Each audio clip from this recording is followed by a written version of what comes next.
मैं रंजना सिंह अपने सभी दर्शकों का हृदय से स्वागत करती हूँ।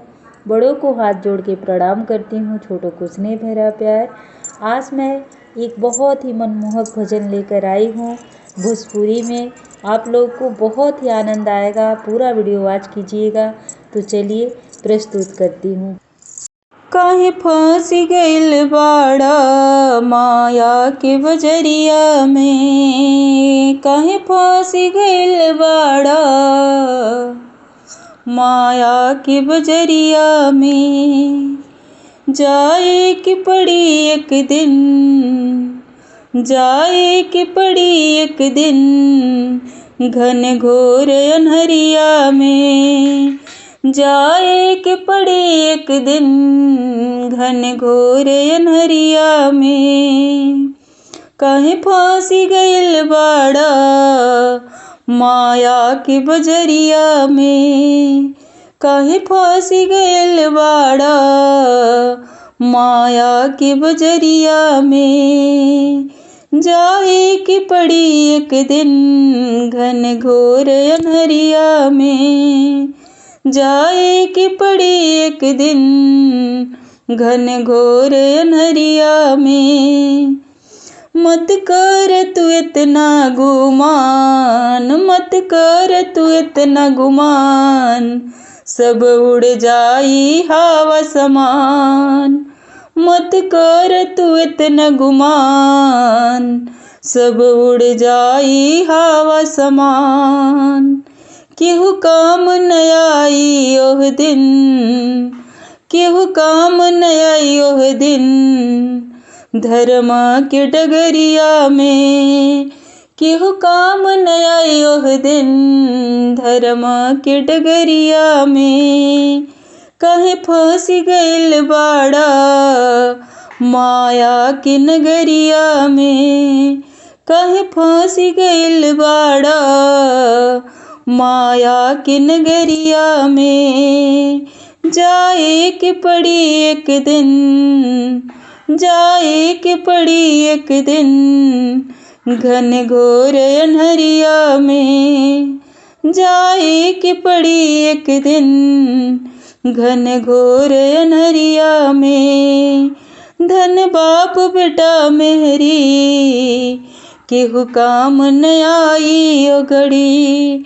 धन बाप बेटा मेहरी, काम न आई ओ घड़ी। होई माथा पे लेके जइबा, एही माथा पे लेके जइबा, ई पाप गठरिया के। धई माथा पे ले जइबा, ई पाप गठरिया के। काहे फांसी गइल आके माया के बजरिया में। काहे फांसी गइल बाड़ा माया के बजरिया में। जाए कि पड़ी एक दिन, घन घोर अन्हरिया में। जाए कि पड़ी एक दिन, घन घोर अन्हरिया में। मानुष तन के पाके, भजला ना हरि के आके। मानुष तन के पाके, भजला ना हरि के आके। जाए कि पड़ी तहरा, जाए कि पड़ी तहरा, जगदीश चरनिया में। जाए कि पड़ी तहरा, जगदीश चरनिया में।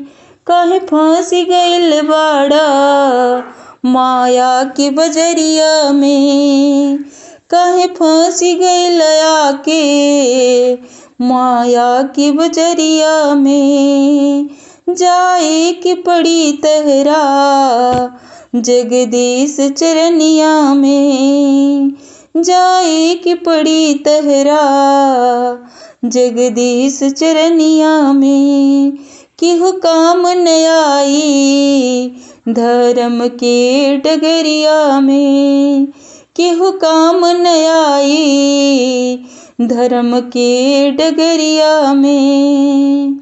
धई माथा पे ले जइबा, धई माथा पे ले जइबा पाप गठरिया के, धई माथा पे ले जइबा पाप गठरिया के, जाए के पड़ी तहरा घन घोर अनहरिया में, जाए के पड़ी एक दिन घन घोर अनहरिया में।